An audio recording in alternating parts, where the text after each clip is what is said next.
the last class, we discussed about the basic table which is regarding to the filing and classification system.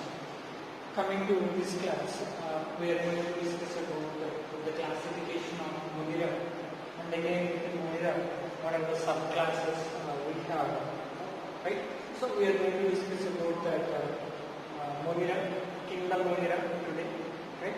Remember the Kingdom Monera, which is having most diversified nutrition, because within Monera, photoautotrophs are there, photoheterotrophs are there, chemoautotrophs are there, and chemoheterotrophs are there, right? That is about the Kingdom Monera classification, right? And coming to the next one, see what are the subclasses present within the Monera class. We know Monera is all Monera organisms are unicellular prokaryotes, right?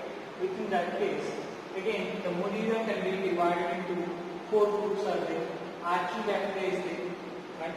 See, Archaebacteria, archae indicates gold. Archae indicates here the archae, gold. R-C-H-L-C-H-E. Archaebacteria, right? Archae indicates here old. Next one, eubacteria. Next is the eubacteria. Next is the mycoplasma, right? And the last one is actinomycetes. The last one is the actinomycetes. See, I like to discuss about here. The very first one is the Archaebacteria. The bacteria are quite different from remaining all bacteria. The Archaebacteria are quite different from remaining all bacteria. Remember, Archaebacteria is also considered as living fossils. Living fossils. See, the Archaebacteria also considered as living fossils, because these are the most of the scientists are expecting here. These are the organisms evolved first. These are the organisms first evolved.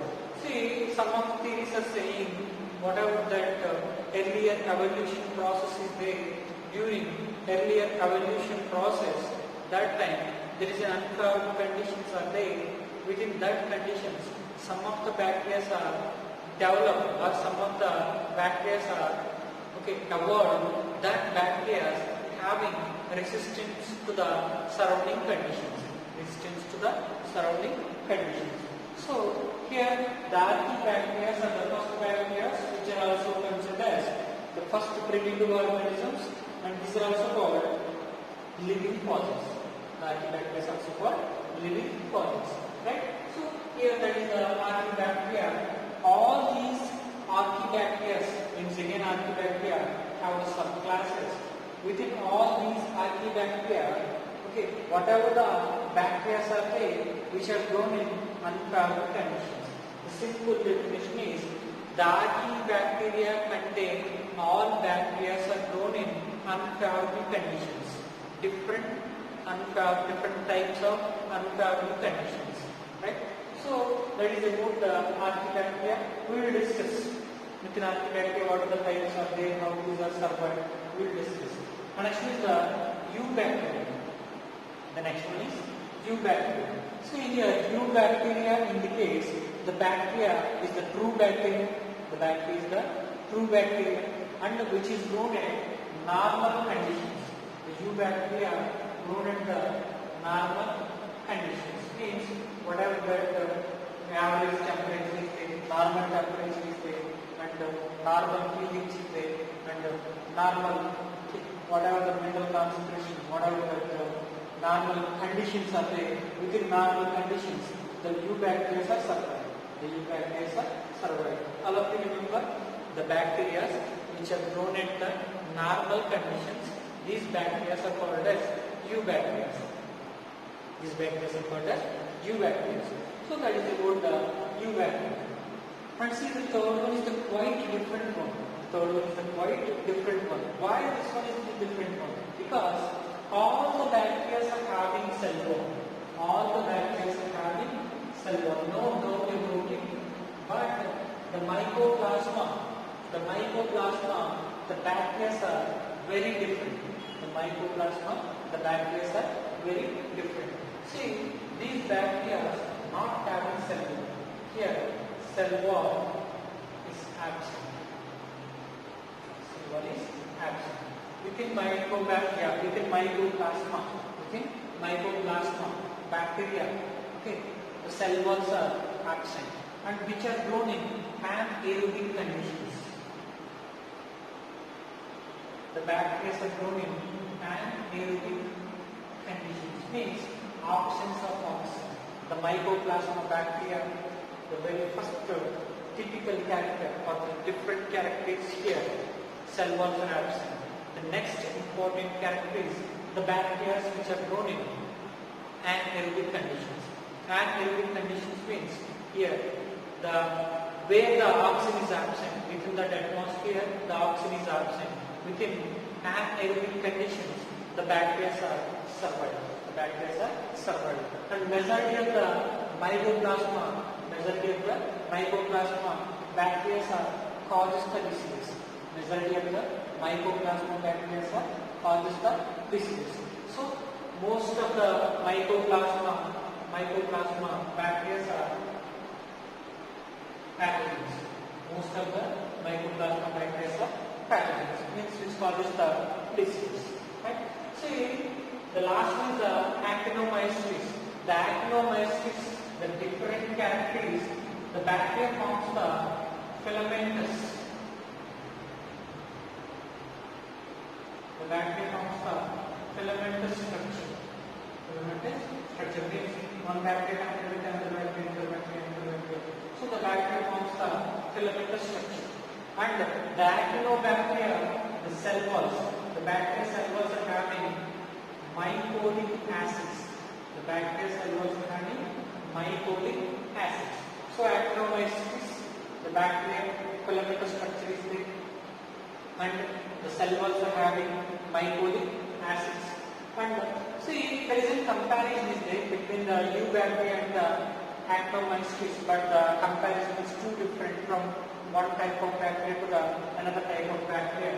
For suppose this is one of the Petri plate. Petri plate means there is a plate-like structure is there. We are cultivating the bacteria in the laboratory conditions. So these are called Petri plates. That Petri plates, okay, contains the nutrient medium. The white color part indicates the nutrient medium. If we add some of the microorganisms, that is nothing but streaking process. If we add some of the bacteria to the nutrient medium, here colonies are formed in round shape. The colonies are formed round shape. Normal eubacteria, if we cultivate the normal eubacteria, okay, within Petri plate, which forms the round shape colonies. And all these are individual colonies. But within actinomycetes, right? If we cultivate the actinomycetes bacteria, here, remember, here there is a completely radial colonies are produced. Within actinomycetes case, there is a radial, means completely spreaded structures. Spreaded colonies are produced. So that is about the archaebacteria, eubacteria, mycoplasma and actinomycetes. Next is the actinomycetes. See, again coming to the first one, archaebacteria is there. Within archaebacteria, there is a thermophiles are there, halophiles are there, mesophiles are there. Thermophiles are there, halophiles are there, mesophiles are there. See, the archaebacteria based on the bacteria growing conditions. The archaebacteria based on the growing conditions.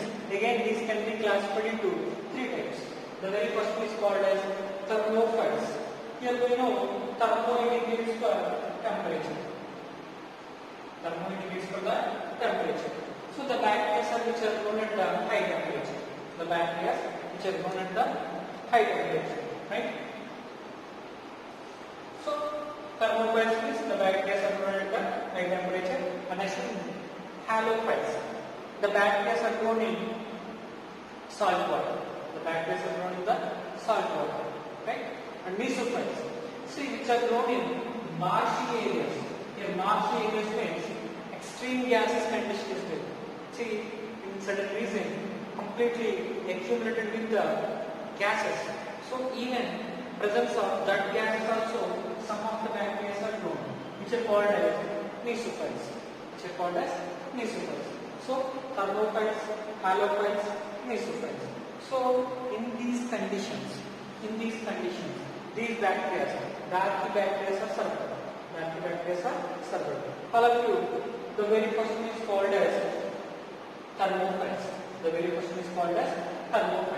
Thermophytes means the bacteria which are grown at the high temperature. I said which are grown at 90 degrees centigrade to 180 degrees centigrade. Some are also survived at 220 degrees centigrade also. Majority of these bacteria are grown at 90 degrees centigrade to 180 degrees centigrade. Some are also survived at 220 degrees centigrade. Right? See, having heat resistant. See the thermophytes. Thermophytes are the bacteria which have the capacity to survive at the high temperature because these are having resistance. The bacteria are having resistance. How these bacteria are having resistance? See, whatever the archaebacteria cell walls are there, the cell walls are made up of the pseudomurine. Remember, normal eubacteria, the bacteria cell walls are made up of the urine, or this one is also called peptidoglycans. Normal case, right? In eubacteria, but within the thermophytes, the bacteria are grown at the bacteria cell walls are having the pseudomurine and the branch chain lipids. So presence of pseudomurine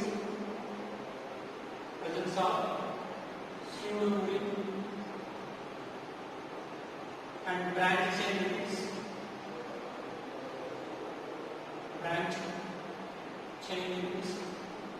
Right? Presence of pseudomurine and branch chain lipids. These are surviving at the high temperature. So what is the basic principle behind to survive these bacteria at the high temperature? Very simple. This is the bacteria. Surrounding conditions, high temperature is there. So presence of pseudomurine and branch chain lipids, there is a heat reflection stage. The heat will not be entered to inside the bacteria. We know mirror and the light reflection. Here also there is a heat reflection takes place. So here the cell wall is made with pseudomurine and branches and lipids. So presence of these components, the heat reflection takes place. The bacteria are survived at high temperature. And not only the reflection process, whatever the enzymes are present inside the bacteria, the enzymes are resistant to heat, or the enzymes are resistant to high temperature. So what I am telling here, whatever the bacteria, archaebacteria contain, enzymes are there. These enzymes having temperature resistance because these are highly folded enzymes. We discussed about the primary, secondary and tertiary structures. So these are very highly folded enzymes. So presence of more number of folding structures, the enzymes are having temperature resistance. Right? And whatever the bacteria contains the DNA is there. This is the DNA content. Right? So normally within DNA, adenine is interactive. Normally within bacteria contains DNA. The DNA having nitrogen bases are there. Adenine is interacting with the thymine. Guanine is interacting with the cytosine. Between the adenine and the thymine, two hydrogen bonds are present between guanine and the cytosine. 3 hydrogen bonds are present. Remember, see, in a DNA, more AT content is there, DNA is less stable. More GC content is there, more GC content is there, DNA is more stable. Because between adenine and thymine, 2 hydrogen bonds are present. Between guanine and cytosine, 3 hydrogen bonds are present. So the concept is here. Whatever that GC means within Archaebacteria, the guanine and cytosine, contents are more. So more guanine and cytosine is there. Okay, more number of hydrogen bonds are there. More hydrogen bonds are there, DNA is stable. So at high temperature, DNA is stable. At high temperature, cell wall is stable. At high temperature, enzymes are stable. Right? And some of these archaebacteria are grown in deep sea. Okay, within the deep sea, very high temperature is there. Very high temperature is there. Okay, and volcanoes, whatever that volcanoes are there, within volcanoes, within lava also. Some of the archaebacteria are surviving, and sulfur springs. See, within the ocean region, at some region, okay, sulfur is accumulated, always burning is there. So within that sulfur spring also, some of the bacteria are surviving. Right? So that is about the thermophils. And coming to next is the halophils. Halo indicates here salt. So the bacteria which are grown in the salt water. Right? See, bacteria which are grown in the salt water. These are also called. Okay, these are also grown in the salt water is nothing but marine water. Okay, see, majority of the bacteria within archaebacteria, majority of the bacteria are grown in salt water, because if we compare the land and the ocean region, more ocean region is there. More ocean region means more amount of halophils are there. And the halophils have the resistance to prevent the loss of water. Because this is one of the halophile bacteria surroundings. High salt concentration is there. So here there is an exoosmosis will be takes place. There is nothing but loss of water from the cell. Once the cell loses the water, the bacteria cells are ruptured. The bacteria will be dead. So see, when the halophils are growing within the salt water, these have the resistance to prevent the loss of water. That is nothing but prevent exoosmosis.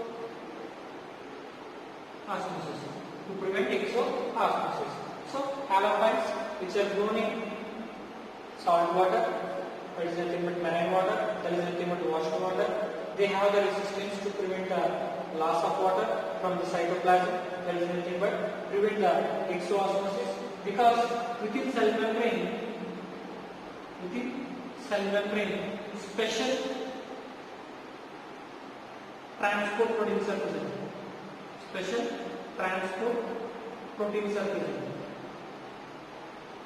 Right? So presence of that transport proteins, water is maintained and minerals are maintained.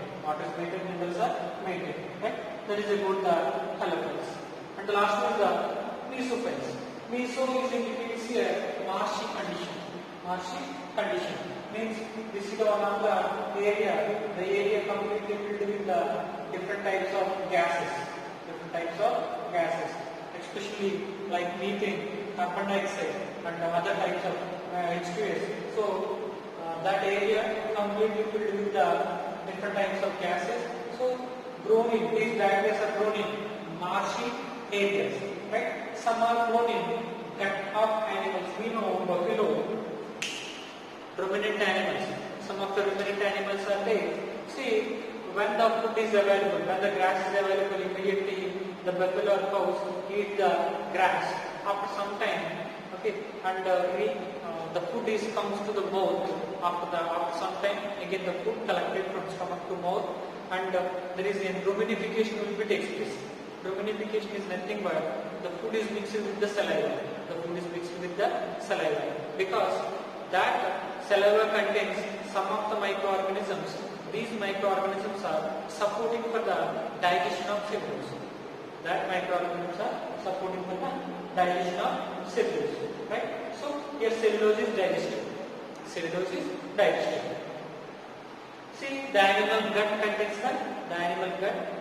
the microorganisms. These microorganisms are involved in the digestion of cellulose. And see, whatever that digested food material is there, that is nothing but dung. So these bacteria are present within the dung. These mesophils are present within the dung, and which are supporting for the that one is supporting for the biogas production. We know there is a Methanococcus, Methanobacillus. Methanococcus is there, Methanobacillus is there. See, the bacteria which have the capacity to produce the methane. The bacteria which have the capacity to produce the methane. So Methanococcus and Methanobacillus, these are the mesophils. The bacteria are the example for the mesophils, and these bacteria supporting for the production of biogas. Within villages, we know some people are collecting the dung. That dung is collected within one separate tank. So the dung mixed with the water. Okay, with that some bacteria are there. The bacteria supporting for the production of gas. The gas is collected. So the gas is nothing but biogas. So this is about the different types of archaebacteria.